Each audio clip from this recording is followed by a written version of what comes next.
I'm gonna show you guys how I lost over $200,000 selling my first house, and I'm gonna teach you how to avoid the same mistake. I inherited a property about 9 years ago in Illinois. At the time, I was not in real estate, and I thought, okay, you inherit a property, you just sell that property, and that's exactly what I did. At the time, I sold this house for $140,000, but after commissions, closing costs, and the tax I got hit by selling it, I really only walked with about 100 grand. So what would have happened if I would have just held this property as a rental? What would it be worth today and how much money would I have made? Well, the rents at the time were $1,800. They're even more now. So this is a very conservative breakdown of the numbers. At $1,800 a month, taxes and insurance is about $300 a month. I would have cash flowed $1,500 a month on this property for the last 108 months if I would have had a renter in there. That would have been a total profit of $162,000. And even at a super conservative appreciation rate of this property, it would be worth $180,000 today.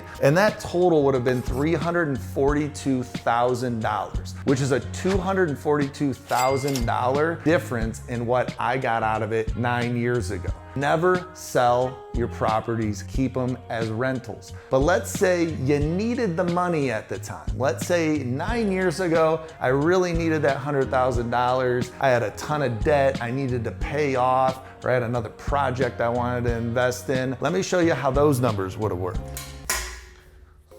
So there is a strategy on pulling the equity out of the home.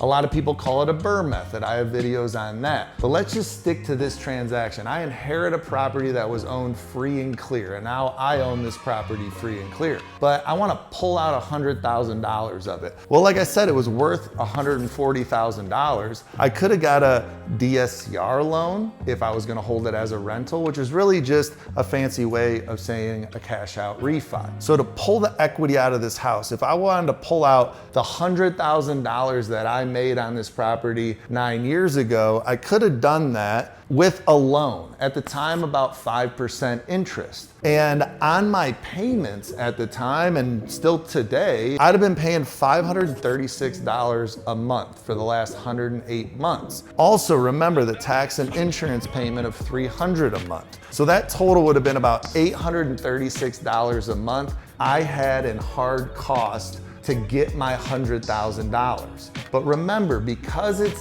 debt you're pulling out, you're not gonna get taxed on this $100,000. You don't get taxed on debt. So that $100,000 would have been free and clear to me because it's a loan. So I would have gotten $100,000 in my bank account. So if my payments total all in was $836 and this property rented for $1,800, the difference and the cash flow would have been $964 a month over the last 108 months. I would have made another $104,112 so far if I never raised the rents. Let's say I did that, I would now owe $83,465, meaning my tenant has paid down my loan for me. I haven't came out of pocket a single dollar, and instead of owing $100,000, now I owe $83,465.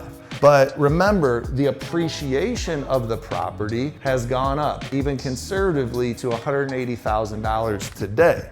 The difference between those two numbers, I would still have $96,535 worth of equity in this property. I would have cash flowed $104,112 so far in profit. And remember, I pulled out $100,000 of tax-free money. That was on my cash out refi. And that total, all in with my equity, the profits I've made, and my tax-free $100,000 on my refi, is a total of $300,647, and these are very realistic conservative numbers. So on a property that I sold 9 years ago to put $100,000 in my pocket, if I would have done one of these strategies, if I would have watched this video 9 years ago and I would have known what I could do in real estate, I would have never sold it. If I did need the money at the time, I would have done a cash out refi or a DSCR loan. And if I didn't need that amount of money at the time, I simply would have just turned it into a rental potential. And standing here today, either one of these strategies, I would have made over $200,000 more than I made 9 years ago. That's why you never sell real estate. That's how you make the most money in real estate, is holding rentals that are cash flowing assets that appreciate in value over time. You put a tenant in who you either cash flow from or they pay down